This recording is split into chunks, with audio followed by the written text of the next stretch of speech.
नमस्कार साथियों, स्वागत है आप सभी का कैरियर इंडिया एजुकेशन में। जैसा कि हमने देखा, जो सिलेबस है 2024 का वो बदल चुका है।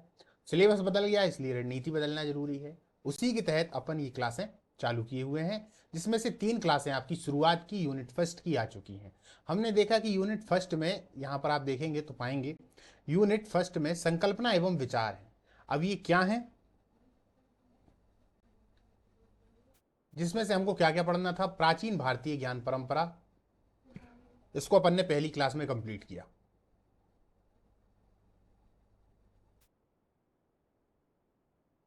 प्राचीन भारतीय ज्ञान परंपरा, ठीक है, ये पहली क्लास में हो गई थी, जिसमें हमने भारतवर्ष को देखा था, वेद और आरण्य ग्रंथ और ब्राह्मण ग्रंथ, साथ साथ में थोड़ा बहुत उपनिषद को भी देख लिया था। दूसरी जो क्लास हुई उसमें हमने मुख्यतः उपनिषद को देखा। फिर उसके बाद में हमने षट दर्शन को देखा, स्मृतियों को देखा, रित की अवधारणा को देखा, सभा और समिति को भी देख लिया। आज हम चर्चा करेंगे गणतंत्र पर, वर्णाश्रम व्यवस्था पर, पुरुषार्थ पर, ऋण संस्कार पर और पंच महायज्ञ पर। कौन कौन से हैं? जैसे ये वर्णाश्रम है, ऋण संस्कार है, पुरुषार्थ है, पंच महायज्ञ है, और फिर इसके बाद जो क्लास आएगी उसमें कर्म का सिद्धांत, बोधिसत्व और तीर्थंकर। तो याद रखिएगा, यूनिट फर्स्ट में पहला ही चैप्टर है जिसमें संकल्पना एवं विचार हैं, उनकी क्लासें चल रही हैं। और ये जो क्लासें हैं 3 हो चुकी हैं, आज हम चौथी क्लास पर चर्चा करेंगे। तो चलिए दोस्तों, चालू करते हैं। पिछली बार मैंने आप लोगों को बता दिया था कि समिति, सभा समिति तक अपन पहुंच चुके थे, जो कि ऋग्वेद काल में जो राजा को परामर्श दिया करती थी वो थी, और ये उत्तर वैदिक काल में भी बनी रही, जिनमें से एक जो संस्था थी विदत, वो गायब हो जाती है।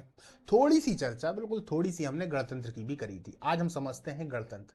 ये जो गणतंत्र व्यवस्था है दोस्तों, ये गणतंत्र व्यवस्था आज भारत में है। भारत में हम देखते हैं ना कि लोग अपने व्यक्तियों को चुनेंगे, अपने प्रतिनिधियों को चुनेंगे, जनसंख्या को पूरा, जो लोग हैं, जो जनसंख्या है, उसको पूरा अधिकार है अपने प्रतिनिधि चुनने का। प्रतिनिधि चुनते हैं, वो लोग केंद्र में बैठते हैं। उनके बाद फिर एक लोकसभा राज्यसभा होती है, फिर उसी में मंत्री परिषद हुआ करती है, इस प्रकार से। तो ऐसी जो व्यवस्था होती है वो गणतंत्र कहलाती है। इसके विपरीत एक व्यवस्था होती है जिसको हम बोलते हैं राजतंत्र। क्या बोलते हैं? राजतंत्र। अब ये जो राजतंत्र वाली व्यवस्था होती है, इसमें राजा प्रमुख होता है। दूसरी बात, राजा वंशानुगत भी होता है ना। तो यहाँ वंशानुगत वाली बात, ऐसी बातें गणतंत्र में नहीं आती। वहां पर जो योग्य व्यक्ति होगा वो आएगा, और दूसरी बात, उसको चुनने का जो अधिकार होगा वो जनसंख्या को होगा। तो यहाँ पर गणतंत्र की व्यवस्था लाने का इनका मुख्य उद्देश्य क्या है? मुख्य उद्देश्य है भारत की जो प्राचीन संस्कृति है, प्राचीन सभ्यता है, प्राचीन सामाजिक व्यवस्था है, उससे लोगों को अवगत कराना, उसके बारे में जानना। चूंकि आप प्रशासनिक अधिकारी बनने वाले हैं, तो आपको ये मालूम होना चाहिए कि भारत की हमारी प्राचीन व्यवस्था किसी अन्य व्यवस्था से पहले से ही ज़्यादा मजबूत है और पहले से ही ज़्यादा उपयोगी भी। तो ये जो गणतंत्र की व्यवस्था है, ये ऐसा नहीं है कि भारत में तब आई है जब संविधान बन गया, ना ना। ये व्यवस्था भारत में बहुत पहले से है। अब कब से है? आप याद करिए, जब आप इतिहास पढ़ते हैं तो 16 महाजनपदों का उदय होता है। 16 महाजनपद, इनकी जानकारी हमको कहां कहां से मिलती है, उन दो को जरूर याद रखिएगा। एक जैन ग्रंथ है भगवती सूत्र, भगवती सूत्र, और एक और है बौद्ध ग्रंथ अंगुत्तर निकाय, है ना, अंगुत्तर निकाय। इन महाजनपदों की हमको जानकारी वहां से मिलती है। तो क्या ये जो महाजनपद में बट बन गए हैं, ये पहले जनपद थे, उसके पहले जन थे, उसके पहले कबीले थे, उन सब की जानकारी कहाँ मिलती है? पहली वाली आप जब वीडियो देखेंगे, पहली वाली क्लास जब देखेंगे, इसी की यूनिट फर्स्ट की जब पहली क्लास देखेंगे, तो वहां पर आप देखेंगे कि जो अथर्ववेद था, वहां पर भी एक तरीके से देखा जाए तो जो मगध है उसका उल्लेख मिल रहा है। उसमें मैंने काफी सारा बता रखा है, उसको आप लोग जरूर देखिएगा।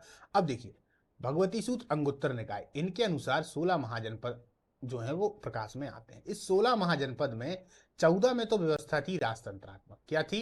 राजतंत्रात्मक, ठीक है। और जो दो थे उनमें थी गणतंत्रात्मक, गणतंत्रात्मक। बुद्ध यहीं से जुड़े हुए थे, अब ये याद रखिएगा। अब दो वो कौन कौन से थे?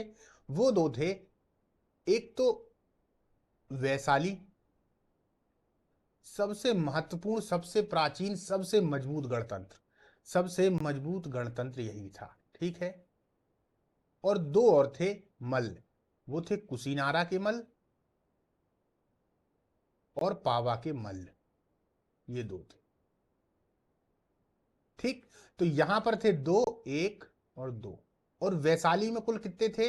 ये गंगा घाटी के नीचे की बात थी, तो वैशाली में जो थे वो थे टोटल 8। इस प्रकार से 10 गणतंत्रों की बात 2 जगह पर आती है। कहां कहां पर? वैशाली में आएगी और कुशीनारा के मल्ल और पावा के मल्ल। ठीक, तो हमने यहां से ये समझा ये गणतंत्र थे। अब गणतंत्र की व्यवस्था भी हमने देख ली कि क्या थी। गणों को कौन चुनेगा? तो जो जनसंख्या होगी, जो व्यक्ति होंगे, वहां के जो आम लोग होंगे, वो उन गणतंत्रों को चुनेंगे। राजा वाली व्यवस्था में क्या है? राजा हो गया, राजा के बाद फिर उसका पुत्र हो गया। मान लीजिए पुत्र अयोग्य भी है, फिर भी राजा का लड़का है, तो भाई उसको तो बनना ही है, तो फिर वो बन जाया करते थे। तो निश्चित तौर पर गणतंत्र की जो व्यवस्था है वो राजतंत्र से काफी अच्छी है। वो इसलिए अच्छी है क्योंकि यहाँ एक तो चीज वंशानुगत नहीं है, और जो राजा होता था इसमें, राजा इसमें भी होता था, लेकिन वो उन्हीं गणों के माध्यम से चुना हुआ जाता था। और प्रत्येक गण में भी जो व्यक्ति होता था वो भी राजा ही कहलाता था। अधिकार सबसे ज्यादा किसके पास रहा करते थे? जो गण हैं उनके पास अधिकार रहा करते थे। तो ऐसे में था क्या कि बार बार अपडेट मांगता था, जैसे मोबाइल आपका अपडेट मांगता है ना, तो ऐसे ये गणतंत्र व्यवस्था ही बार बार अपडेशन मांगा करती थी कि भैया अपडेट हो जाओ, नहीं तो बदल दिए जाओगे। पर राजतंत्र में ऐसी व्यवस्था नहीं थी। तो राजतंत्र का फिर क्या होता था? राजतंत्र में यह होता था कि यदि पुत्र योग निकल गया तो ठीक है, और पुत्र यदि योग्य नहीं निकल पाता है तो फिर वो साम्राज्य ही समाप्त हो जाता है। वही तो हम देखते हैं, जब आप देखेंगे शुरुआत में कि मौर्यों के शासनकाल में जब तक जब तक चंद्रगुप्त रहा, बिंदुसार रहा, अशोक रहा, सब चीजें बढ़िया थी। जैसे ही अयोग्य व्यक्ति आने लगे, साम्राज्य का पतन होने लगा। आप गुप्त काल में देख लीजिए, गुप्त काल में भी यही हुआ, है ना। जैसे ही जो चंद्रगुप्त द्वितीय है, उसके बाद स्कंदगुप्त और कुमारगुप्त ये क्रमशः आते हैं, फिर धीरे धीरे पतन होना स्टार्ट हो जाता है। शुंग काल में देख लीजिए, सातवाहन में देख लीजिए, सभी में यही समस्याएं थी, है ना। तो ये तो हमने पढ़ ही रखा है। अब हम इस गणतंत्रात्मक व्यवस्था को थोड़ा समझते हैं, इससे प्रश्न पूछे जाने की 100% संभावना है। ठीक है, देखिए, 6ठी शताब्दी ईसा पूर्व महाजनपद काल कहलाता है। इस महाजनपद काल में 16 महाजनपद उदय होते हैं। 16 महाजनपद में 14 में राजतंत्रात्मक व्यवस्था है, जबकि 2 में गणतंत्रात्मक व्यवस्था।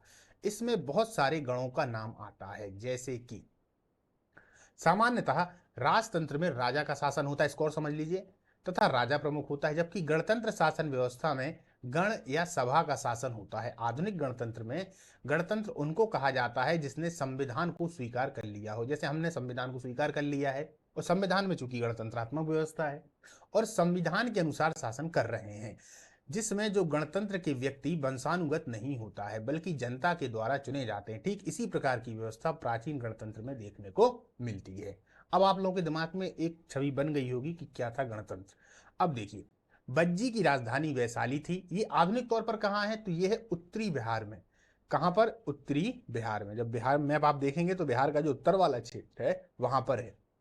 यहाँ 8 गणराज्य हुआ करते थे। अब कौन कौन थे सुनिए। वैशाली के लिच्छवी, सबसे मजबूत तो यही थे।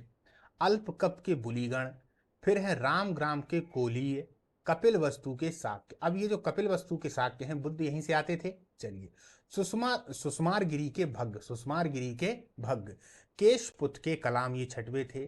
7वां मिथिला के विदेह, कौन थे? मिथिला के विदेह। और पिपलवनीय के मौर्य, कौन? पिपलवनीय के मौर्य।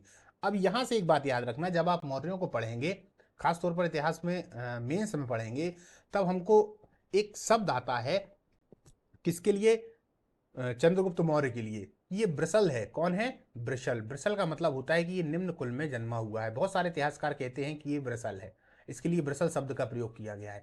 पर उसी में से कुछ इतिहासकार ये भी कहते हैं कि पिपलवनी के मौर्य इनके परिवार से संबंधित थे। तो यहां से ये जो शब्द मौर्य है, यहीं से उनके पीछे, नाम के पीछे मौर्य लग गया। ठीक है, तो याद रखना, पिपलविन के जो मौर्य हैं वो यहीं से आए हुए हैं, जो कि बज्जी के 8 गण संघों में से एक था। ठीक है, जब आप पढ़ेंगे मेंस में तो आपको समझ में आएगा, चंद्रगुप्त मौर्य के बारे में आता है या मौर्यों के बारे में आता है कि ये लोग किस जाति से संबंधित हैं। ठीक, इनमें वैशाली गणराज्य सबसे अधिक शक्तिशाली था। वैशाली गणराज्य की एक कहानी और थी। इस वैशाली को अजात शत्रु जीतना चाह रहा था, क्योंकि वैशाली का सामरिक महत्व ही बहुत ज्यादा था। लोहे की जो खानें हैं वो सबसे ज्यादा वैशाली में ही हैं, और वैशाली गणराज्य को हराना सबसे ज्यादा कठिन था। तब एक उसके जो मंत्री हैं वत्स्यकार, उनका नाम आता है। एक अट्टालक करके मंत्री, उनका नाम आता है। तो ये लोग जाते हैं और इस वैशाली में जितने भी गण थे उन सब गणों को आपस में तोड़ने का काम करते हैं, एक दूसरे की बढ़ाते हैं बात एक दूसरे में। तब कहीं जाकर वो वैशाली गणराज्य पर विजय प्राप्त कर पाया था। तो इसको बहुत अच्छे से पढ़ाया जाता है, अगर आप लोगों ने पढ़ रखा होगा तो। वैशाली गणराज्य सबसे ज्यादा महत्व था अपनी एकता की वजह से भी, और दूसरी बात एक से एक गण इसमें थे। जब इन लोगों को आपस में लड़ाया गया तब जाके अजातशत्रु इन पर विजय पा सका था। ये अजातशत्रु वही है जो कहीं ना कहीं बिंबिसार के बाद में भारत में जो मगध की गद्दी पर बैठा था। ठीक है, पितृहंता वंश से संबंधित है, इसको कुणिक भी कहते हैं। ये सब प्रश्न आते हैं जितना मैं बता रहा हूं आपको। चलिए अब मल्ल को देख लेते हैं। ये आधुनिक रूप से कुशीनारा देवरिया गोरखपुर का क्षेत्र है। यहाँ दो गणराज्य थे, एक थे पावा के मल्ल और एक थे कुशीनारा के मल्ल। ये देवरिया जो गोरखपुर वाला क्षेत्र है दोस्तों, ये क्षेत्र बिहार और उत्तर प्रदेश इनकी सीमाओं पर पड़ता है, ये भी याद रखिएगा। ठीक है ना। तो पावा के मल्ल हो जाते हैं और कुशीनारा के मल्ल, और दोनों ही संबंधित हैं किससे? गौतम बुद्ध से, महावीर स्वामी से। दोनों को यहीं पर निर्वाण और क्रमशः कैवल्य, वो मतलब इन लोगों की जो मृत्यु है वो यहीं पर हुई थी। ठीक है, किन किन की? महावीर की और गौतम बुद्ध की। चलिए आगे चलते हैं। केंद्रीय समिति, अब इसके थोड़े प्रशासन को हम समझ लेते हैं कैसा था। गण की कार्यपालिका का अध्यक्ष एक निर्वाचित पदाधिकारी था जिसे राजा कहा जाता था। अब देखिए, मान लीजिए ये गण बन गया, ये बहुत सारे गण हैं, ठीक है, बीच में ये राजा है। तो ये राजा इनके माध्यम से चुन के आता था, और ये किससे चुन के आते थे? तो ये जनता से चुन के आते थे। परंतु राज्य की वास्तविक शक्ति एक केंद्रीय समिति अथवा संस्थागार में निहित होती थी। यही जो केंद्रीय समिति है इसी में निहित हुआ करती थी। ये जो गण है, ये गण भी अपने आप में कुछ व्यक्तियों को चुन लेते थे, वही संस्थागार कहलाया करती थी, जिसके सदस्यों की संख्या काफी बड़ी होती थी। अब यहाँ पर एक संख्या दी गई है। लिच्छवी गणराज्य की केंद्रीय समिति में लगभग 7,707 राजा थे। ये एक बौद्ध ग्रंथ है, वहां से जानकारी मिली है, 7,707। ठीक है। इस प्रकार शाक्यों की संस्थागार में सदस्यों की संख्या 500 बताई गई है। कौन से शाक्य? कपिलवस्तु के शाक्य, जहां से बुद्ध है, बुद्ध का जो परिवार है या बुद्ध के जो पिताजी हैं वहीं से आते थे। प्रत्येक राजा के अधीन उपराजा। अब देखिए, सबसे पहले राजा था तो इसी के अधीन होगा उपराजा, और इसी के अधीन फिर हो जाते हैं सेनापति और भंडागारिक। समझते जाइएगा, प्रत्येक राजा के अधीन उपराजा है, सेनापति हैं, भंडागारिक आदि अधिकारी होते थे। लिच्छवी गणराज्य अनेक छोटी छोटी इकाइयों में विभक्त था तथा प्रत्येक इकाई का अध्यक्ष एक राजा होता था। किसी भी निर्णय से पहले वाद विवाद के पश्चात ही निर्णय लिए जाते थे। यहाँ पर सेनापति के चुनाव का भी उदाहरण मिलता है। जब सेनापति समाप्त हो जाते हैं तो उनका भी यहाँ पर चुनाव हुआ करता था। ऐसा नहीं कि सेनापति के पुत्र को उठाया और बना दिया। यदि वो योग्य नहीं है तो उसको नहीं बनाया जाता था, जो योग्य होता था वो ही आगे आता था। ये इनकी बहुत अच्छी व्यवस्था थी, जो आधुनिक व्यवस्था को भी सीधे सीधे टक्कर देती है। कार्य पद्धति देख लेते हैं। संस्थागार की कार्यवाही आधुनिक प्रजातंत्र की संसद के समान हुआ करती थी। कोरम की पूर्ति, आज भी हम कोरम की पूर्ति होती है, अगर कोरम की पूर्ति नहीं होती तो फिर काम आगे नहीं होता। प्रस्ताव रखना, प्रस्ताव रखे जाते हैं। मतगणना, मतगणना होती है, आदि के लिए स्पष्ट और सुनिश्चित नियम होते थे। संस्थागार में प्रस्ताव सामान्यतः 3 बार दोहराया जाता था। विरोध न होने पर स्वीकार कर लिया जाता था। अब जब विरोध होगा तो क्या होगा? विरोध होने पर गुप्त मतदान के द्वारा बहुमत से निर्णय ले लिए जाते थे। ठीक, ऐसी व्यवस्था आज भी आप देखते हैं। संविधान में इन चीजों को पढ़ते हैं कि नहीं पढ़ते हैं? है ना। प्रश्न पूछने का भी अधिकार है, प्रश्न पे प्रश्न पूछने का भी अधिकार है। इस तरीके की जितनी भी चीजें वो सब आप संविधान में पढ़ते हैं। तो ये सब चीजें पहले के गणतंत्र में मौजूद थी। ठीक। गण परिषद क्या थी?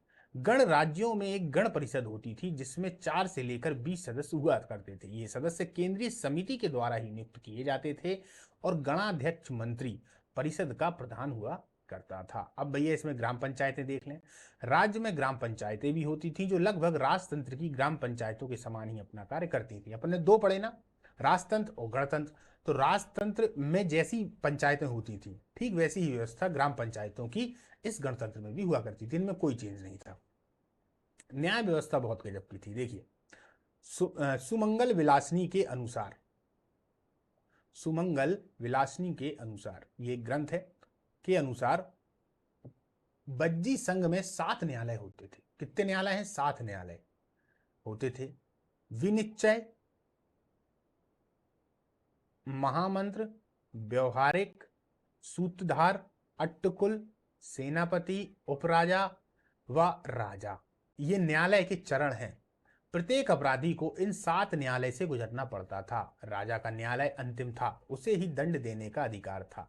उच्च न्यायालय निर्देश होने पर अपराधी को मुक्त होकर सकते थे, मुक्त तो कर सकते थे, ये मुक्त मुक्त तो कर सकते थे, किंतु दोषी होने पर उसे दंडित नहीं कर सकते थे। यानी यदि कोई निर्दोष पाया गया तो उसको मुक्त कर देंगे, पर यदि वो दोषी है तब उसके लिए अब दंड नहीं दिया जाएगा। कौन देगा दंड? उसको उच्च न्यायालय में भेजा करते थे। तब वो उच्च न्यायालय में जाया करता था, जो अन्य न्यायालय है, जब वो उच्च न्यायालय में जाते थे, यदि दोषी करार हो गया, खुद उसको दंड नहीं देते थे। ये एक बहुत अच्छी व्यवस्था थी। यह राज्य बड़े ही समृद्ध और सुव्यवस्थित रहे होंगे। बुद्ध भी बज्जी संघ की व्यवस्था से प्रभावित थे। उन्होंने अपने शिष्य आनंद से कहा, जब तक भी बार बार अपने संस्थागार में बैठक करते रहेंगे। कौन? बज्जी संघ वाले। मिलकर सहमति से रहेंगे। कौन? बज्जी संघ वाले।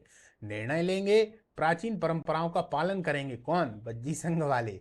अपने बड़े अपने बड़े गुणों का सम्मान करेंगे, उनके आदेशों का पालन करेंगे तथा स्त्रियों का आदर करेंगे। तब तक उनकी गति होती रहेगी। गति होती रहेगी का मतलब कि वो जिस तरीके से चल रहे हैं उसी अवस्था में चलते रहेंगे, उनमें रुकावट नहीं होगी। ऐसा जो है वो बुद्ध कहते हैं अपने शिष्य आनंद से। यानी बुद्ध ने भी खुले मुख से, खुले हृदय से इनकी तारीफ की है। किनकी? न्याय व्यवस्था की, इनकी गणतंत्र की न्याय व्यवस्था की, उनकी केंद्रीय समिति की, उनकी जिस प्रकार के 7 न्यायालय थे उनकी, और उनमें जो उनकी संस्थागार थी, इन सभी की जो तारीफ है वो बुद्ध ने भी अपने शिष्य आनंद से कर रखी है। तो यहाँ से आप लोगों को समझ में आ गया होगा कि बज्जी या जो हमारा गणतंत्र था, जो वैशाली था जिसमें 8 गणतंत्र थे, वो किस प्रकार मजबूत थे। जिसमें सबसे मजबूत कौन सा था? सबसे ज्यादा जो मजबूत था वो था लिच्छवी। जब आप इतिहास को पढ़ेंगे तो आप लिच्छवी के बारे में और भी पढ़ेंगे। हालांकि यहाँ पर हमने इनकी शासन व्यवस्था को देख लिया। चलिए आगे चलते हैं। अब देखते हैं वर्ण आश्रम व्यवस्था। ये भी आपके टॉपिक में है। वर्ण आश्रम व्यवस्था, दरअसल यहाँ पर 2 व्यवस्थाओं की बात चल रही है। एक तो है वर्ण व्यवस्था और एक है आश्रम व्यवस्था। इन्होंने साथ साथ लिख दिया है। ये इस तरीके से भी लिखा गया है, वर्ण आश्रम व्यवस्था। संधि का प्रयोग हुआ है और वर्ण और आश्रम को साथ में जोड़ दिया गया है। तो ये हो गया, स्वर संधि का प्रयोग है, वर्ण आश्रम व्यवस्था। दरअसल ये 2 व्यवस्थाएं हैं। कौन कौन सी 2 व्यवस्थाएं हैं समझिए। वर्ण आश्रम शब्द 2 शब्दों से मिलकर बना हुआ है, वर्ण और आश्रम। वर्ण व्यवस्था में हिंदू समाज के 4 वर्णों में खंड में विभाजन को संदर्भित करता है। समझिएगा, मान लीजिए ये वर्ण व्यवस्था है, वर्ण व्यवस्था, ठीक है, और एक है आश्रम व्यवस्था। आश्रम व्यवस्था। वर्ण व्यवस्था क्या है? वर्ण व्यवस्था किसी भी समाज में, भारत में, वो 4 समाजों को बताती है। किस तरीके से? जैसे ब्राह्मण हो गए, क्षत्रिय हो गए, वैश्य हो गए और शूद्र हो गए। ये थी वर्ण व्यवस्था। आश्रम व्यवस्था क्या है? प्रत्येक व्यक्ति के जीवन की 4 अवस्थाओं को उम्र के हिसाब से बताना। अब आश्रम व्यवस्था में कौन कौन से थे?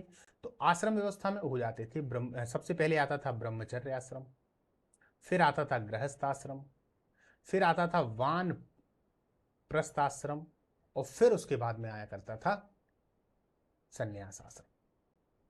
समझ गए? तो आश्रम व्यवस्था जीवन के पूरे जीवन में 4 भागों में बांटकर बताई गई है कि किस तरीके से करना है। वर्ण आश्रम व्यवस्था सामाजिक रूप से डिवाइड है कि कौन क्या कार्य करेगा। ये दोनों ही व्यवस्थाएं जब अपने मूल रूप में है तो बहुत बढ़िया है। दूसरे वाले में तो कोई भेदभाव नहीं है, पहले वाले में कुछ भेदभाव आ जाते हैं क्योंकि वो अपने मूल रूप से भटक जाती है, उसकी दिशा थोड़ी अलग हो जाती है। क्या हो जाती है ये आपको समझना है। बाकी आप वर्ण व्यवस्था, आश्रम व्यवस्था तो समझ गए होंगे। चलिए, वर्ण व्यवस्था हिंदू समाज के 4 वर्णों में खंड विभाजन को संदर्भित करती है। ये खंड है, टाइपिंग में थोड़ी मिस्टेक है, खंड विभाजन को संदर्भित करती है। जबकि आश्रम व्यवस्था किसी व्यक्ति के जीवन को 4 चरणों में विभाजित करने को संदर्भित करती है। ठीक, तो 2 चीजें हमने यहां से समझ ली। अब समझते हैं पहले वर्ण आश्रम व्यवस्था में 4 वर्ण होते हैं, अर्थात देखिए, ब्राह्मण, क्षत्रिय, वैश्य, शूद्र। ये शूद्र है ना। चलिए, ब्राह्मण ये कौन सा वर्ग आता था इसमें? पुजारी, शिक्षकों का वर्ग है। क्षत्रिय राजाओं का, योद्धाओं का, कुलीनों का वर्ग है। व्यापारी व्यापारी एवं व्यवसाय लोगों का वर्ग था। और शूद्र दरअसल था कृषकों और श्रमिकों का वर्ग। मूल रूप से यह चार वर्ग जन्म से नहीं बल्कि व्यक्ति की क्षमता और पेशे से निर्धारित होते थे। इन वर्णों के कर्तव्य जन्मजात गुण एवं स्वभाव के अनुसार निर्धारित थे। अब समस्या देखना क्या है, क्योंकि आपको मेंस में लिखना पड़ेगा, तो यहां से चीजों को समझिए। ऋग्वैदिक काल में जब वर्ण व्यवस्था आई या वर्ण जो शब्द आया ऋग्वेद में, उसका मतलब था रंग से। कैसा था? रंग से। तो वर्ण दो ही प्रकार के हुआ करते थे, या तो काला होता था या सफेद होता था। अब काला और सफेद, तो सफेद को कह दिया गया आर्य और काले को कह दिया गया अनार्य। क्या कह दिया गया? अनार्य। अब एक हो गए आर्य और एक हो गए अनार्य। धीरे धीरे धीरे धीरे जब आगे चलते गए तो ऋग्वैदिक काल में ऐसी व्यवस्थाएं बनी कि जिस व्यक्ति को जो काम पसंद है और जो व्यक्ति जिस काम के लिए है या जिस व्यक्ति की जिस काम में रुचि है उसी के अनुसार काम करने लगे। तो उसमें हुआ क्या कि ऋग्वैदिक काल की बात बता रहा हूं। ऋग्वैदिक काल, तो यहां पर एक ही घर में अनेक अनेक प्रकार के व्यक्ति आने लगे। पंडित जी भी हैं घर में, एक घर में सैनिक भी है, व्यवसायी भी है और सभी की सेवा करने वाले भी हैं। तो चारों प्रकार के व्यक्ति यहां पर आने लगे। तो यहां पर हुआ क्या कि जो भी व्यक्ति है तो उसका जो निर्धारण है वो किससे होने लगा? कर्म से। जौन जैसा कर्म करेगा उसको उस स्थान पर बिठा दिया जाएगा। और ये स्थान सब बराबर है, कोई ऊंचा नीचा नहीं है इसमें, भाई जिसका जैसा मन है। तो यहां पर देखा जाए तो जो ब्राह्मण है वो भैया ज्यादा पढ़ने वाला हो गया, सैनिक हो गया तो रक्षा करने वाला हो गया, व्यवसायी हो गया व्यवसाय वाला हो गया। और जो यहाँ पर शूद्र, शूद्र शब्द की चर्चा तो ऋग्वैदिक काल में अंतिम रूप से आएगी, शुरुआत में तो है ही नहीं। तो जो तीसरा वाला वर्ण है, तीन ही वर्ण वहां बताए गए थे, फिर जो शूद्र वाला है तो ये क्या है? तो इनका काम है सेवा। तो इनको बहुत ऊंचा माना जाता था, क्योंकि सेवा का भाव हर किसी के अंदर होता ही नहीं। भाई सभी की सेवा करना है तो ऐसा भाव किसी के अंदर होता ही नहीं। या तो सेवा हो या फिर कृषक हो या फिर किसान हो, ऐसा भाव होता नहीं हर किसी के अंदर। तो इनको बहुत ऊंचा माना जाता था। तो ये ऋग्वैदिक कालीन व्यवस्था थी। जैसे ही उत्तर वैदिक काल में आते हैं तो कर्म महत्वपूर्ण ना होकर जन्म महत्वपूर्ण होने लगता है। और हम जैसे मैंने यहां बता दिया ना कि जैसे ही आते हैं तो एक दिन में तो आ नहीं गए, ये व्यवस्थाएं बहुत लंबी थी, है ना। 1500 से 600 के बीच, यानी 1500 से 1000 के बीच में तो हम मानते हैं ऋग्वैदिक काल, और 1000 से 600 मानते हैं उत्तर वैदिक काल। तो धीरे धीरे धीरे धीरे ये परिवर्तन हो गया, जन्म जो है ये महत्वपूर्ण हो गया और तब इसमें जाके कुरीतियां आने लगी। अब क्या होगा भैया? ब्राह्मण जी का लड़का ब्राह्मण कहलाएगा, चाहे वो कुछ भी करे। इसी प्रकार क्षत्रिय का लड़का भी क्षत्रिय कहलाएगा, चाहे उसके अंदर सैनिक वाले गुण हो अथवा ना हो। व्यापारी का लड़का भी तीसरे वर्ण में ही आएगा, वैश्य में, भले उसे व्यापार का कुछ भी नहीं पता हो। और शूद्र जो थे तो वो उन्हीं की स्थिति में रहेंगे, चाहे वो कितने ही पढ़े लिखे क्यों ना हो। तो यहां पर ये कुरीतियां प्रवेश कर जाती हैं। तो हमें मूल रूप से ऋग्वैदिक काल वाले को समझना है कि वहां पर जो ये व्यवस्थाएं थी वो सही थी, अच्छी व्यवस्थाएं थी, क्योंकि जिसको जो काम आता था वो काम करता था। तो मूल रूप से तो ये बहुत बढ़िया है। लेकिन जब आगे चलकर इनका रूप परिवर्तित होता है तो ये कुरीतियों का रूप ले लेती हैं। धीरे धीरे कुछ समय के पश्चात फिर जब प्रतिलोम विवाह होने लगे तब जाति व्यवस्था आ गई, है ना। जाति व्यवस्था में हम बहुत सारे लोगों को देखते हैं, जैसे चांडाल आ गए। दो प्रकार के जाति का उल्लेख हमको मिलता है शुरुआती दौर में, मतलब ऐसी जातियां जिनको आस्य प्रस्य कहा गया। क्या कहा गया? आस्य प्रस्य कहा गया। तो फिर ये जाति जाति का वो आ गया। तो वर्ण व्यवस्था जो थी वो अच्छी व्यवस्था थी शुरुआती दौर में। फिर धीरे धीरे वर्ण व्यवस्था जो है वो जाति व्यवस्था का भी रूप ले लेती है। तो इस प्रकार से इसमें कुरीतियां आने लगती। ठीक है, तो आप लोग यहां से समझ गए होंगे। चलिए आगे चलते हैं। अब देखिए ऋग्वैदिक काल में चली हुई वर्ण व्यवस्था जो कर्म पर आधारित थी, उत्तर वैदिक काल में आते आते जन्म पर आधारित हो गई, जिससे इसमें त्रुटियां देखने को मिलने लगी। क्लियर हो गया। अब भैया आ जाते हैं आश्रम व्यवस्था पे। ये क्या है? यह शब्द सामान्यतः धार्मिक और आध्यात्मिक सांस्कृतिक परंपराओं में प्रचलित है, जिससे संबंधित कई अर्थ हो सकते हैं। यह विभिन्न धार्मिक तंत्रों, संस्कृतियों और समुदाय में भिन्न भिन्न रूपों में प्रतिष्ठित है। यहाँ कुछ सामान्य अर्थों पर विचार किया जा रहा है। समझिए, हिंदू आश्रम व्यवस्था, हिंदू धर्म में आश्रम व्यवस्था को चार भागों में विभाजित किया गया है। अब इन चार भागों को देखिएगा आप, क्योंकि आश्रम व्यवस्था दोस्तों जैनों में भी थी और आश्रम व्यवस्था बौद्धों में भी थी, तो दोनों में ही रही है, याद रखिएगा।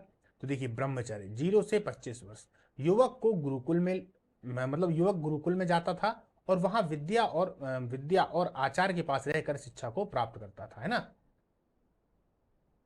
विद्या और ज्ञान, यहाँ ज्ञान शब्द है, आचार्य के पास रहकर शिक्षा प्राप्त करता था। तो ये ब्रह्मचर्य है। इसकी जो सीमा थी वो 0 से लेकर 25 वर्ष, यानी शुरुआत के 25 वर्ष में वो ब्रह्मचर्य व्रत का पालन करेगा, ब्रह्मचर्य आश्रम का पालन करेगा, ठीक। फिर उसके बाद आ जाता है गृहस्थ। अब ये विवाहित जीवन कहलाता है 25 से 50 वर्ष।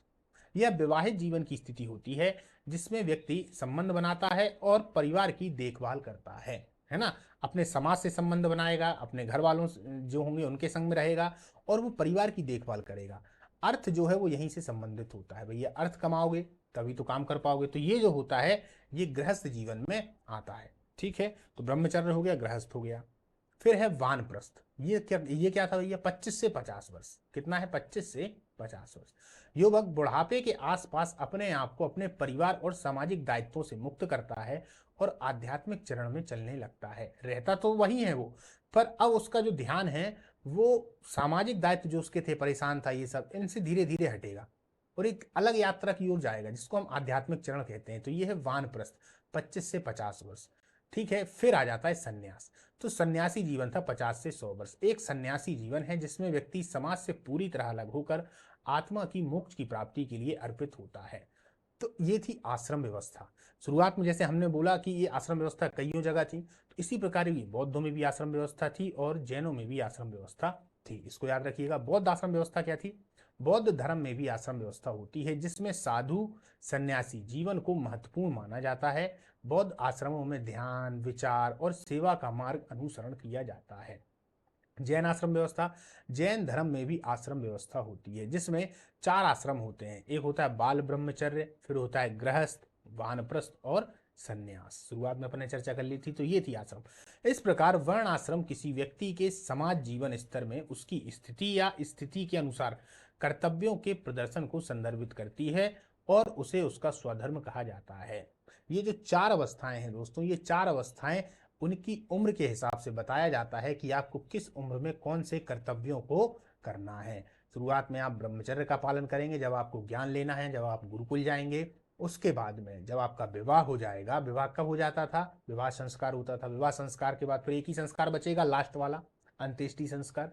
तो इन चारों व्यवस्थाओं में 25-25 वर्ष के अंतराल पर बांट के रखा गया था कि आपको इस समय पर ये वाले कर्तव्य करना है। अब ऐसा नहीं हो कि आपका वानप्रस्थ समय चल रहा हो और आप गृहस्थ में घुसे हो, पर आजकल तो ये सब है नहीं। आजकल उम्र ही 100 नहीं है व्यक्तियों की, मुश्किल से 70 तक कोई जा पाता है, 60 में ही निपट लेता है ना। तो ये 100 वर्ष मान के चली गई थी कि हाँ भैया 100 वर्ष आदमी जी लेता है, उसी के हिसाब से ये व्यवस्थाएं बनी थी। अब 100 वर्ष जीता ही नहीं है। तो ये 4 व्यवस्थाएं उनके कर्तव्यों को बताती हैं कि किस उम्र में क्या करना चाहिए। वर्ण व्यवस्था ये बताती है कि जो हमें काम आता है वो हमें करना चाहिए, है ना। और यही वर्ण व्यवस्था ऋग्वैदिक काल का मूल है। इसीलिए ऋग्वैदिक काल जितने भी इतिहास वाले थे उन सब लोगों ने वेदों के हिसाब से, भारत के दर्शन के हिसाब से बहुत अच्छे काल की संज्ञा दी है। बुरा काल उत्तर वैदिक काल में आने लगता है, ये आप लोग पढ़ते ही हैं इतिहास में। आगे चलें, चलिए। तो अपन ने ये देख लिया, आश्रम व्यवस्था से आप लोग समझ गए। तो इनमें किस प्रकार के क्वेश्चन आएंगे, वर्ण आश्रम व्यवस्था, एक तो वर्ण व्यवस्था पे आ जाएगा, एक आश्रम व्यवस्था पे आएगा। आश्रम व्यवस्था 4 हो गई, वर्ण व्यवस्था 4 हो गई। शूद्र नाम की चर्चा ऋग्वैदिक काल में नहीं है। शूद्र की चर्चा ऋग्वेद का जो 10वां मंडल है, जो कि मैंने शुरुआत में आपको बताया था, ये मंडल बाद में जुड़ रहे हैं, है ना। पहला और 10वां मंडल बाद में जोड़े गए हैं। तो वहां के पुरुष सूक्त में फिर ये ब्राह्मण, क्षत्रिय, वैश्य, शूद्र की बात आती है। एकदम शुरुआत की चर्चा कर लेंगे तो वर्ण व्यवस्था में वर्ण का अर्थ आर्य और अनार्य से था, है ना। आर्य कौन होते थे, जो सफेद थे, गोरे लोग थे। और अनार्य कौन थे, जो यहाँ के मूल निवासी थे, हल्के सांवले थे। जब वो लोग आए तो वो लोग दक्षिण भारत की तरफ चले गए। ठीक, आगे चलते हैं। वर्णाश्रम धर्म की अवधारणा को जातिवाद के साथ जोड़ा जाता है तो इसे सामाजिक प्रगति में बाधक माना जा सकता है। बिल्कुल, जब अब चूंकि जाति व्यवस्था बन ही गई है, वो क्या करें, जोड़ा क्या जाता है, वो बन ही चुकी है।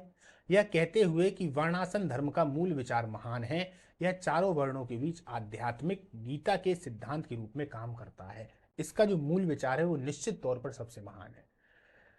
यह ना भूलें कि सामाजिक समायोजन का एक उत्कृष्ट तंत्र भी है। कोई भी समाज तब तक फूल नहीं सकता जब तक उसके सदस्य अपने कर्तव्यों को ना समझें और उसे ईमानदारी से ना निभाएं। जब यह वर्ण व्यवस्था दोस्तों जाति व्यवस्था से जुड़ जाती है तब ये खतरनाक हो जाती है और इसको निकृष्ट भी मान लिया जाता है।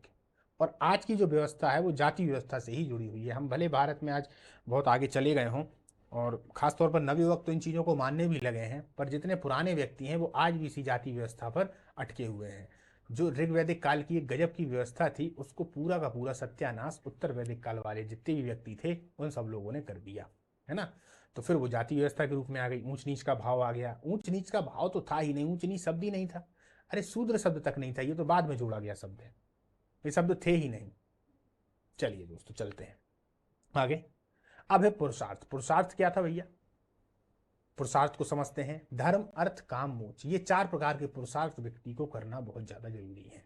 देखिए भारतीय परंपरा में जीवन का आधार पुरुषार्थ को माना गया है। धर्म का ज्ञान होना जरूरी है। सुनिए सुनिएगा ध्यान से।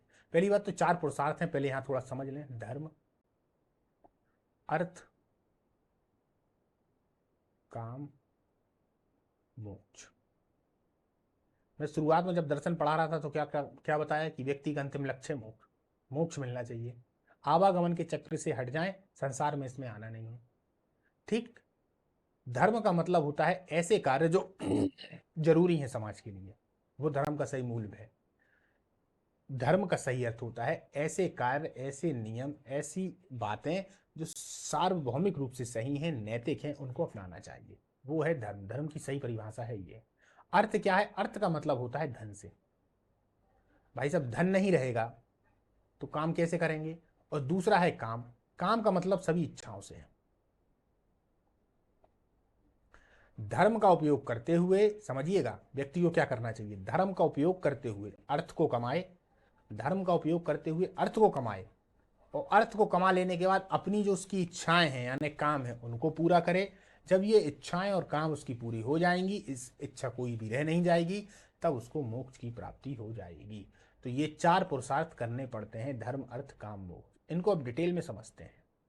क्वेश्चन यदि पीएससी में आएगा तो ज्यादा से ज्यादा इतना आएगा, या फिर दूसरी प्रकार से कैसे क्वेश्चन आएगा, पहले उत्तर को देख लेते हैं फिर क्वेश्चन बताऊंगा कैसे आएगा। ठीक। देखिए भारतीय परंपरा में जीवन का आधार पुरुषार्थ को माना गया है। धर्म का ज्ञान होना जरूरी है, तभी कार्य में कुशलता आएगी। कार्य कुशलता से ही व्यक्ति जीवन में अर्थ यानी धन को अर्जित करेगा। धर्म अलग है, धन अलग है, समझ पा रहे हैं। अब काम और अर्थ से इस संसार को भोगते हुए मोक्ष की कामना करनी चाहिए। पुरुषार्थ 4 हैं, धर्म अर्थ काम मोक्ष। ये भी ग्रुप में चलते हैं, देखिएगा समझिएगा। उक्त 4 को 2 भागों में बांटा गया है। पहला है धर्म और अर्थ, दूसरा है काम और मोक्ष। काम का अर्थ है इच्छाएं, जो भी इच्छाएं हैं मनुष्य की। काम आप लोग कुछ भी समझ लीजिए, भाई बड़ा घर लेना है, बड़ी गाड़ी लेनी है, बंगला लेना है, ये सभी काम के अंतर्गत ही आते हैं। काम का अर्थ है सांसारिक सुख और मोक्ष का अर्थ है सांसारिक सुख और दुख बंधन से मुक्ति। समझना, काम का अर्थ क्या है। काम का जो अर्थ है वो है इच्छा, इच्छाओं से इच्छाओं को पूरा करके सुख मिल जाना। मोक्ष का मतलब है कि सांसारिक सुख दुख और बंधन से मुक्ति हो जाए। मोक्ष का मतलब है सीधा मुक्ति मिल जाए, और काम का मतलब ये होता है कि इच्छाएं पूरी हो जाए तो भी सुख मिलेगा। तो ये दोनों ही सुख की ओर इंगित हो रहे हैं एक तरीके से ना। ये तो सुख दुख से ही अलग हो गए तो ये बहुत ऊंचा पहुंच गए। अब ये दोनों होंगे कैसे। इन 2 पुरुषार्थ काम और मोक्ष के साधन है। ये किसके साधन है, काम और मोक्ष के। अब सुनिएगा, अर्थ और धर्म, अर्थ से काम और धर्म से मोक्ष साधा जाता है। अर्थ से, देखिए अर्थ और धर्म, इनमें अर्थ से काम, अर्थ से क्या करेंगे काम, यानी कि जब आपके पास में अर्थ होगा इससे आप काम को साध लेंगे, और जब आपके पास में धर्म होगा तो आप मोक्ष को साध लेंगे। समझ गए। तो ये इस तरीके से ग्रुप में चलते हैं। अर्थ यदि आपके पास है, मान लीजिए आपके पास में धन है, काफी धन है, आपने अच्छा धन कमा लिया, तो आपकी जो भी इच्छाएं होंगी आप पूरी कर लेंगे। अब मान लीजिए आपके पास में मात्र अर्थ ही अर्थ है, तो आप इच्छाएं पूरी करते जाएंगे, तो आप मोक्ष को कैसे प्राप्त करेंगे, नहीं करेंगे। मोक्ष की प्राप्ति के लिए तो आपको धर्म का ज्ञान होना जरूरी है ना, कि क्या करना है क्या नहीं करना है, कितनी मात्रा में करना है, किस तरीके से रहना है। तो धर्म से मोक्ष सज जाएगा, अर्थ से काम सज जाएगा, और करना चारों जरूरी है। तो इसीलिए ये भी ग्रुप में आ जाते हैं। तो ये हो गए धर्म और अर्थ और धर्म, इन दोनों के माध्यम से काम और मोक्ष को पा लिया जाता है। ठीक है। आप लोग इसको समझ चुके होंगे कि क्या है। चलिए आगे चलते हैं।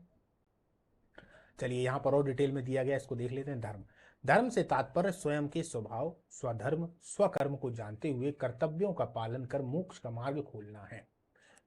मोक्ष का मार्ग खुलता है उस एक सर्वोच्च निराकार सत्ता परमेश्वर की प्रार्थना और ध्यान से। ज्ञानी जन इसे ही नियम, आसन, प्राणायाम और प्रत्याहार कहते हैं। अब ये देखिए, प्रत्याहार, प्राणायाम, आसन, नियम किससे संबंधित है? ये सभी के सभी योग दर्शन से संबंधित हैं। ये योग दर्शन किसने दिया है? अब अगर आपके दिमाग में इसका आंसर नहीं है तो इसका मतलब आप अच्छे से नहीं देख रहे हैं। पातंजलि पातंजलि ने योग सूत्र दिया था, उसी के माध्यम से योग दर्शन आया, उसी में ये सब चीजें दी हुई थी। तो यदि हमारे अंदर धर्म होगा तभी मोक्ष का मार्ग खुलेगा। ठीक है। अर्थ क्या है? अर्थ से तात्पर्य जिसके द्वारा भौतिक सुख समृद्धि की सिद्धि होती है। भौतिक सुखों से मुक्ति के लिए भौतिक सुख होना जरूरी है। ऐसे काम करो जिससे अर्थोपार्जन हो। अर्थ उपार्जन से ही काम सध जाता है। अर्थ अगर आपके पास में होंगे तो आपका काम हो जाएगा। ठीक है। तो अर्थ होना भी बहुत जरूरी है। यदि अर्थ नहीं है तो काम नहीं कर पाओगे, और अर्थ नहीं है तो काम नहीं होगा तो इच्छाएं पूरी नहीं होंगी। बिना इच्छा के पूरी किए हुए मोक्ष की आप कल्पना नहीं कर सकते, क्योंकि इच्छा तो आपके अंदर है ही, और वही इच्छा आपको फिर से संसार में ले आएगी। और मोक्ष का मतलब भी यही है कि इच्छा समाप्त, यानी आवागमन समाप्त। और जब इच्छा बनी रहेगी तो कैसे करेंगे? तो उन्होंने अर्थ और काम को बहुत महत्वपूर्ण बताया है ना। ये जो चार पुरुष हैं इनमें बहुत महत्वपूर्ण बताया है। चार पुरुषार्थ में सबसे महत्वपूर्ण अर्थ, काम। अब काम, संसार में जितने भी सुख कहे गए हैं वे सभी काम के अंतर्गत आते हैं। जिन सुखों से व्यक्ति का शारीरिक मानसिक पतन होता है या जिसे परिवार और समाज को तकलीफ होती है, ऐसे सुखों को वर्जित माना गया है। भाई ऐसे काम मत करो जिससे किसी को दुख हो। बाकी आप अपनी खुशी के लिए जो करते हो वो करो, पर ऐसा नहीं कि किसी को आप दुख दे दो या खुद को भी कष्ट पहुंचा दो। तो ये सब चीजें किससे आएंगी? ये धर्म से आएंगी, है ना। अर्थ का उपयोग शरीर, मन, परिवार, समाज और राष्ट्र को पुष्ट करने के लिए होना चाहिए। मतलब इनमें नियम, कायदे, कानून है। ऐसा नहीं है कि काम की बात चली तो जो मन पड़े तो वो कर लो। चलिए अब है मोक्ष। मोक्ष का अर्थ है पदार्थ से मुक्ति। इसे ही योग समाधि कहते हैं। यही ब्रह्म ज्ञान है, यही आत्मज्ञान भी। ऐसे मोक्ष में स्थित व्यक्ति को ही कृष्ण प्रज्ञा भी कहते हैं। हिंदू जन ऐसे को ही भगवान, जैन अरिहंत, बुद्ध संबोधि कहते हैं। यही मोक्ष कैवल्य, निर्वाण और समाधि कहलाता है। ये मोक्ष किससे आएगा? सबसे पहले तो धर्म। धर्म के ही माध्यम से आप अर्थ को भी कमाएंगे। धर्म के ही माध्यम से आप वो काम करेंगे जो सही होगा, और धर्म ही अंतिम रूप से आपको मोक्ष की ओर ले जाएगा। एक तरीके से देखा जाए तो चारों आपस में कहीं ना कहीं कनेक्टेड हैं, पर लक्ष्य जो है वो मोक्ष की प्राप्ति है। ये सनातन और हिंदू धर्म में, वैदिक परंपरा में चार पुरुषार्थों की बात कही गई है, जो आपके कोर्स में थे, आपने इसको अच्छे से पढ़ लिया है। चलिए आगे चलते हैं। अब देखते हैं ऋण। ये ऋण क्या है? ऋण का मतलब होता है कर्जा। क्या बोलते हैं? कर्जा। शुद्ध भाषा में बोल दूं तो कर्जा। अब क्या कर्जा है, यहाँ पे ऋण क्या है, सुनिए। प्राचीन भारतीय समाज में ऋण तथा यज्ञ का महत्वपूर्ण स्थान था। ऋग्वेद में लौकिक एवं पारलौकिक दोनों संदर्भों में मनुष्य के ऋणों की चर्चा की गई है। इन ऋणों से मुक्त होने पर ही मुक्ति संभव है, और ये ऋण इस प्रकार हैं। यानी कि जब हम उत्तर वैदिक काल में देखते हैं, ये तभी की पूरी व्यवस्थाएं हैं। जब हम देखते हैं तो हम देखते हैं कि ऋण व्यवस्था आ गई, पंच महायज्ञ आ गए। तो ये व्यक्तियों को अपने जीवन में करना चाहिए। पंच महायज्ञ तो ऐसे थे कि रोज करना चाहिए व्यक्तियों के लिए, और ऋण जो हुआ करते थे ये इस तरीके से थे कि इन्होंने जन्म लिया हुआ है, व्यक्ति ने जन्म लिया हुआ है तो कुछ ऋणों के साथ ही इन्होंने जन्म लिया है, और वो ऋण बिना पूरे किए हुए आप मोक्ष की प्राप्ति नहीं कर सकते हैं। तो भैया कौन कौन से थे वो? पहला था पितृ ऋण, फिर था ऋषि ऋण, और फिर था देव ऋण। तो तीन प्रकार के ऋणों की चर्चा की गई है। ये क्या है? संतान उत्पत्ति के द्वारा मानव जाति की निरंतरता बनाकर हम पितृ ऋण की पूर्ति कर सकते हैं। क्लियर? ऋषि ऋण क्या है? ऋषियों से प्राप्त ज्ञान और परंपरा का संवर्धन करके हम ऋषि ऋण की पूर्ति कर सकते हैं। उनसे ज्ञान प्राप्त करना, उनकी जो परंपरा चल रही है उसका संवर्धन करना। अब देव ऋण, देवताओं के प्रति हमारा दायित्व जिसे यज्ञ आदि से पूर्ण किया जाता है। तो ये सभी ऋण, देव ऋण देवताओं की पूजा की तो उस ऋण को समाप्त किया, ऋषि ऋण उनके उनके साथ में एक तरीके से देखा जाए उनका जो ज्ञान है उनके ज्ञान को लिया है, उनके ज्ञान को यहाँ से वहाँ किया, तो इस प्रकार से ऋषि ऋण हो गए। इसी प्रकार पितृ ऋण हो गए, है ना। तो संतान उत्पत्ति के द्वारा यानी मनुष्य को संतान की उत्पत्ति भी करनी चाहिए, इस वजह से, ताकि जो उनके पितरों का ऋण था वो पूरा किया जा सके जिस प्रकार उनने किया था। तो ये हो गया था पितृ ऋण। इस प्रकार से 3 ऋणों की जो चर्चा है वो भी वैदिक परंपरा में की जाती है। ठीक है, तो आप 3 प्रकार के ऋणों को भी समझ गए। क्लियर, आगे चलते हैं। अब आते हैं संस्कार। ये कितने होते थे? ये होते थे 16। व्यक्ति का जैसे ही जन्म होता था तो ये संस्कार चलने लगते थे। संस्कार को देखते हैं पहले। उत्तर वैदिक काल में धार्मिक संस्कारों का भी पर्याप्त महत्व था। संस्कार से मनुष्य के संपूर्ण शारीरिक, मानसिक, चारित्रिक, बौद्धिक एवं सांस्कृतिक विकास का मार्ग प्रशस्त होता था। प्रमुख संस्कार निम्नलिखित थे। ये आपके कोर्स में नहीं है पर पढ़ाना इसको इसलिए जरूरी है क्योंकि जब हमने वेदों को पढ़ा था और जब भारतीय ज्ञान परंपरा को पढ़ा था तो वहां पर 2 संस्कार आ गए थे। एक तो आ गया था उपनयन और एक आ गया था विद्यारंभ। इसीलिए इन 16 संस्कार में को एक एक लाइन में मैं लेके आ गया हूं, शायद कुछ भी पूछ लिया जाए, है ना, क्योंकि ये जुड़े हुए तो हैं ही। चलिए, गर्भाधान पुरस्कार ये होता था ये संस्कार जो है वो संतान की उत्पत्ति के लिए हुआ करता था। किसके लिए? संतान की उत्पत्ति के लिए। 1 मिनट इसको लगा।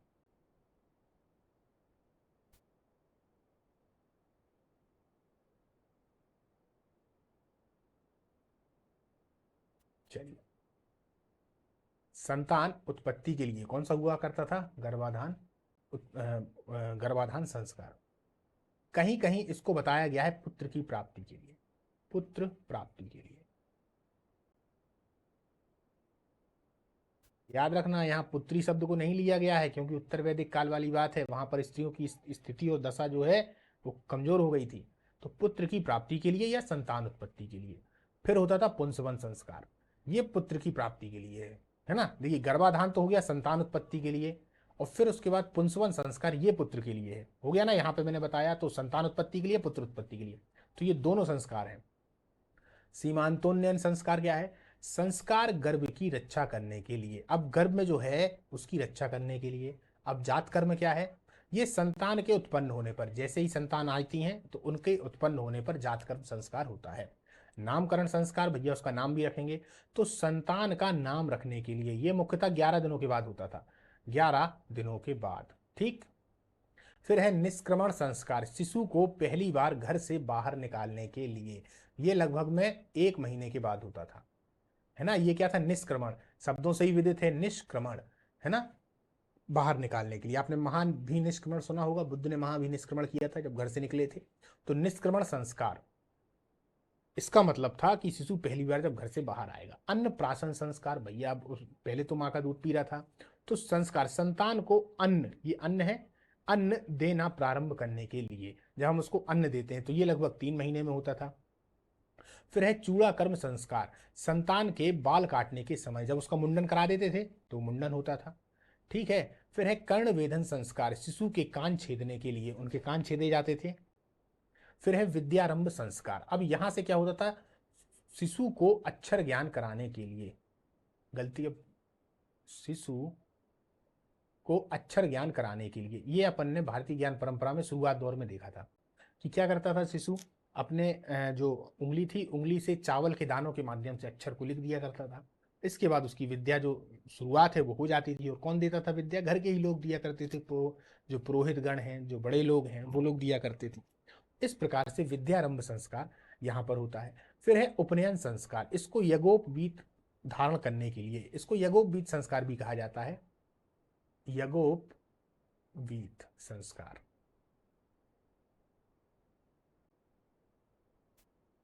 इस यज्ञोपवीत संस्कार में सभी की उम्र बटी हुई थी। 8 वर्ष जो थी वो ब्राह्मणों के लिए थी, 10 वर्ष जो थी वो क्षत्रियों के लिए थी, 12 वर्ष जो थी वो वैश्यों के लिए थी, और शूद्रों के लिए इसमें अधिकार नहीं था। ठीक। अब ये जो 3 व्यवस्थाएं थी, ये 3 व्यवस्थाएं कब से चलती हुई आ रही थी? ऋग्वैदिक काल से। फिर ऋग्वैदिक काल में लास्ट में जब शूद्र शब्द जुड़ गया तो उसके बाद में फिर ये व्यवस्थाएं गड़बड़ होने लगी। ठीक है। अन्यथा ये व्यवस्थाएं ऋग्वैदिक काल में, वहां पर सभी के उपनयन संस्कार होते थे, सभी के उपनयन संस्कार हुआ करते थे। और वर्ण भी उस समय शुरुआत में 2 ही थे, आर्य थे, अनार्य थे। आर्यों में जितने भी आया करते थे उन सभी लोगों का हुआ करता था उपनयन संस्कार। ठीक है, तो यज्ञोपवीत संस्कार। पर ये जो व्यवस्थाएं थी ये कब आई हैं? ये आई हैं उत्तर वैदिक काल में। कब आई? उत्तर वैदिक काल में। उत्तर वैदिक काल में स्पष्ट तौर पर हमें 16 संस्कार देखने को मिलते हैं।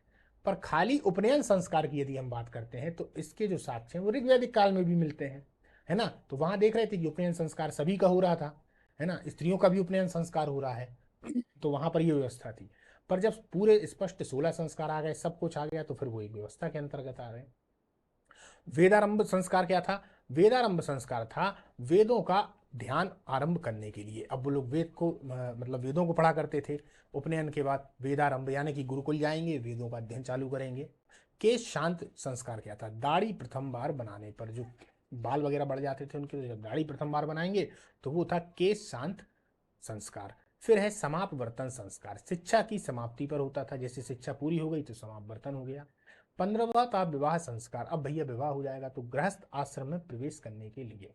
अब गृहस्थ आश्रम, अभी अपन ने आश्रम पढ़े थे 4, तो 25 वर्ष भी पूरे हो गए, और 25 के बाद अब 25 से 50 तक आप किस में रहेंगे?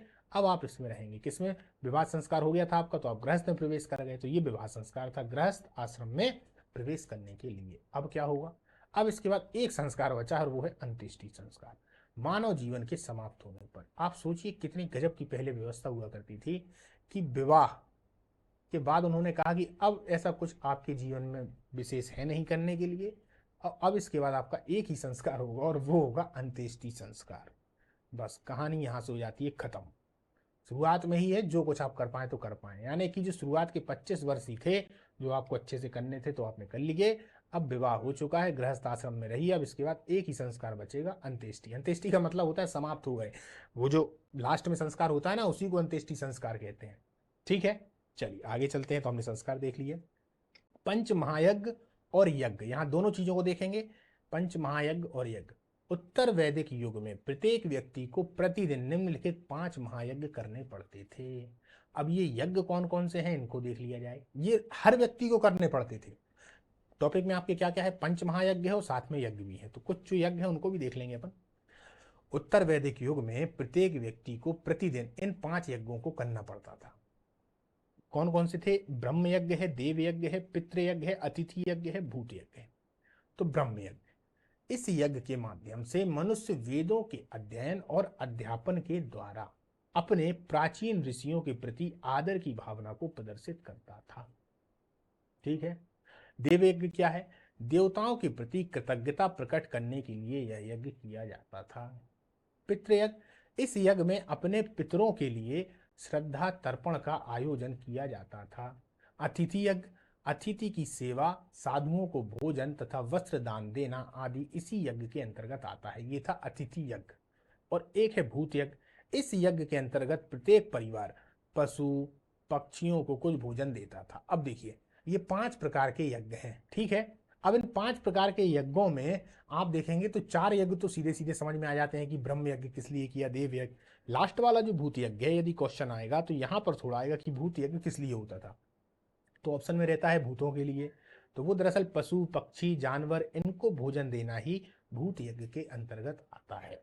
इसको आप लोग याद रखिएगा। बाकी 5 यज्ञ आप लोग याद कर लेंगे, क्यों होते थे ये भी आप लोग याद कर लेंगे। ठीक है, अब ये 5 महायज्ञ, 3 ऋण, ये सभी के सभी उत्तर वैदिक काल की व्यवस्थाएं हैं। इस चीज को अच्छे से याद रखिएगा। चलिए आगे चलते हैं। अब कुछ अन्य यज्ञ और हैं। ये अन्य यज्ञ हैं, ये मुख्यतः राजा लोग किया करते थे, इनको और देख लिया जाए भैया।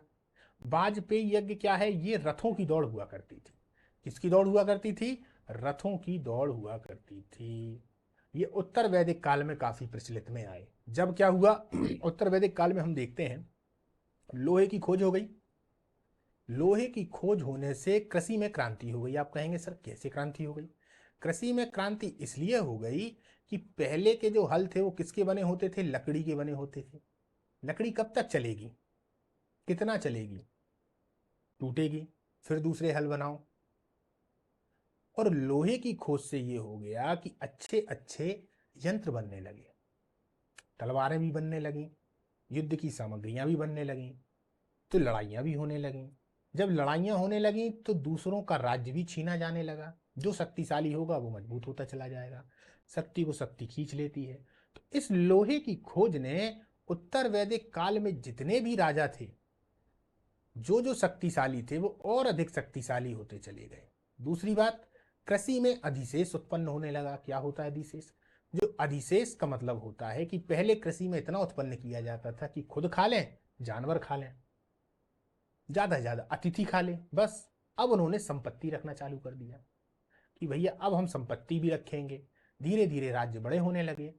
राजा की जो कल्पना थी वो और ज्यादा बड़ी होने लगी। जो छोटे छोटे जन थे वो महाजन में बदलने लगे। इस प्रकार महाजनपद आने लगा। तो इस समय तक में हम देखते हैं कि राजा लोगों ने बहुत विभिन्न विभिन्न प्रकार की पदवी भी धारण कर ली। कोई राजा कह रहा है अपने आप को तो कोई भोज कह रहा है, कोई विराट कह रहा है तो कोई सम्राट कह रहा है। इस तरीके की तमाम उपाधि रखने लगे क्योंकि शक्ति आने लगी। कृषि उत्पादन से जो एक तरीके से ऋग्वैदिक काल में बलि के रूप में कर हुआ करता था, वो यहाँ पर अनिवार्य कर दिया गया कि नहीं भैया, अब टैक्स आपको देना ही पड़ेगा। 1/6 आप टैक्स हमको दीजिए। ये कहीं कहीं 1/16 भी आता है, टैक्स भी दीजिए। कुल मिला के मेरे कहने का मतलब ये है कि राजा की शक्ति में वृद्धि हुई। अब जब राजा की शक्ति में वृद्धि हुई तो राजा ये दिखाएगा कैसे कि भैया शक्ति में हमारी वृद्धि हो गई, हम शक्तिशाली हैं कैसे दिखाएगा? अब वो कुछ प्रदर्शन करेगा। तो उन्हीं प्रदर्शनों का रूप है ये वाजपेयी यज्ञ, अश्वमेध यज्ञ, पुरुषमेध यज्ञ, राजसूय यज्ञ। वो दिखाना चाहता है कि राजा शक्तिशाली होता है, राजा के पास शक्ति है, विरोध करोगे तो आपके संग भी आपको दबा दिया जाएगा, कुचल, क्योंकि हम वैसे ही मजबूत हैं।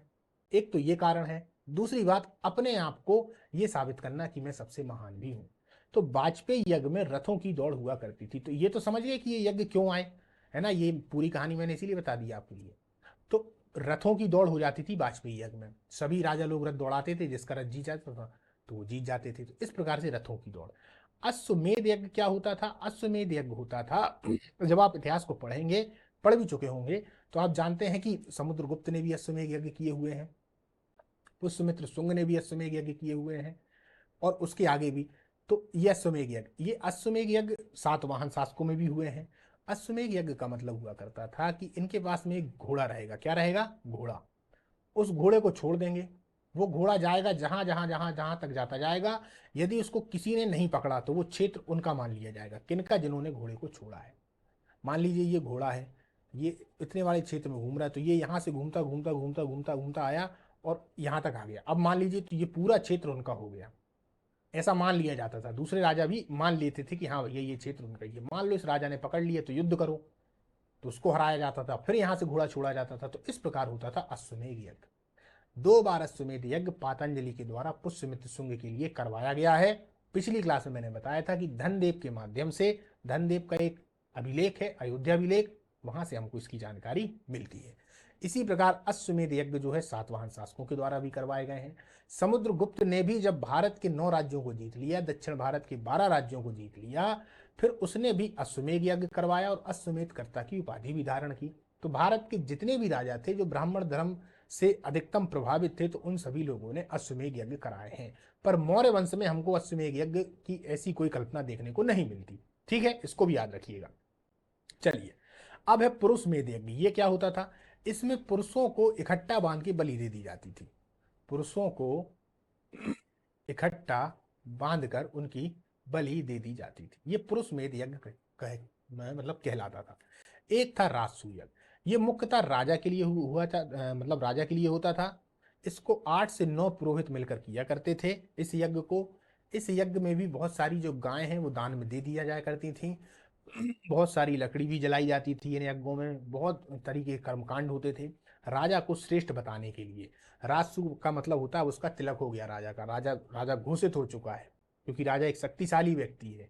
राजा के बनने में कहीं ना कहीं पूरी प्रकृति की भी इच्छा है। तो इस तरीके के राजसूय यज्ञ वहां पर होते थे। तो ये 4 प्रकार के यज्ञों को याद रखिएगा।